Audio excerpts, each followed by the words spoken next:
Assalamualaikum warahmatullahi wabarakatuh. Baiklah, di sini saya Jumatul Aini dengan NIM C1C0180002. Nah, di sini saya akan menjelaskan mengenai pengendalian keuangan. Dalam pengendalian keuangan ini ada beberapa pembahasan penting.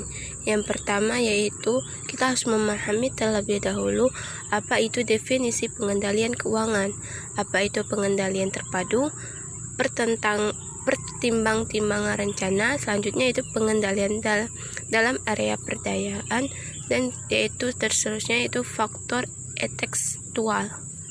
Nah, untuk pengertian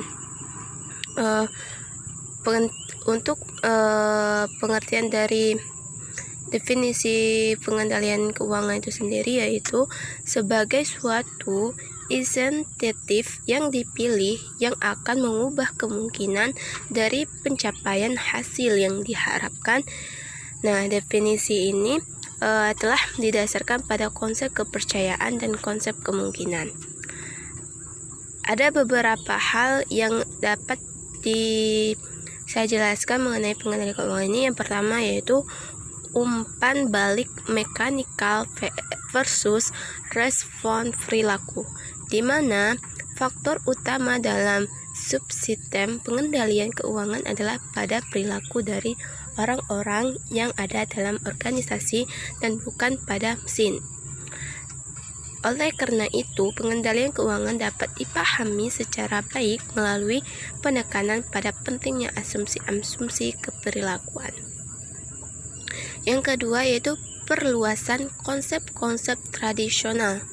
Nah, ada beberapa faktor. Yang pertama yaitu mempekerjakan karyawan yang akan melaksanakan tanggung jawab dengan komitmen dan penuh strategis.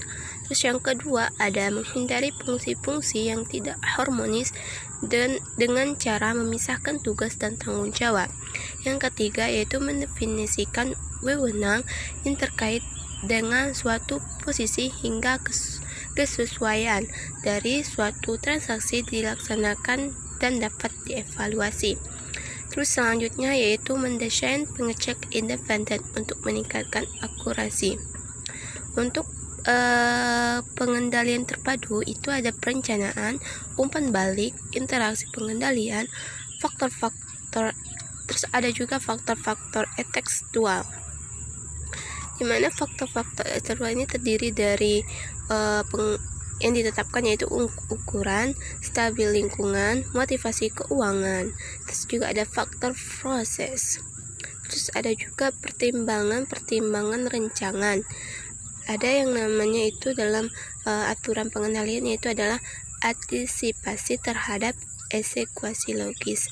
Maksudnya yaitu antisipasi terhadap eksekusi logis merupakan komponen-komponen inti dalam mendesain pengendalian. Suatu pengendalian akan berhubungan dengan hasil atau konsekuensi.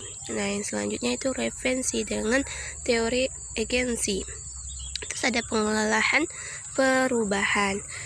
Selanjutnya yaitu pengendalian dalam area perdayaan.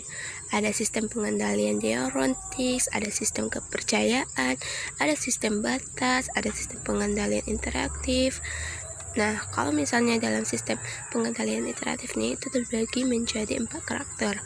Yang pertama itu memfokuskan pada informasi yang berupa secara konstan yang didefinisikan oleh para manajer sebagai informasi yang potensial bersifat strategis. Terus yang kedua yaitu informasi menuntut perhatian dan rutin. Terus yang ketiga, data yang dihasilkan dijabarkan dan didiskusikan dalam rapat langsung yang dihadiri oleh para penyelia, bawahan, dan rekan sejawat. Dan juga ada penyeimbangan pemberdayaan dan pengendalian. Nah, kepercayaan informasi ini dibatasi oleh batasnya yang jelas. Para manajer dilarang misalnya untuk bekerja di negara tertentu, di mana pembayaran fasilitas dan suap diperlukan untuk menjalankan bisnis, karena tindakan semacam ini akan membahayakan integritas perusahaan. Perusahaan juga mempertahankan daftar kunci keberhasilan untuk memberitahukan kepada para manajer mengenai jenis-jenis proyek yang tidak menguntungkan dan harus dihindari.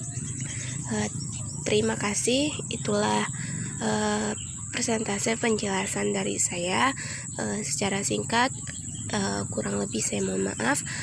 Saya Ri, wabillahi taufiq wal hidayah. Wassalamualaikum warahmatullahi wabarakatuh.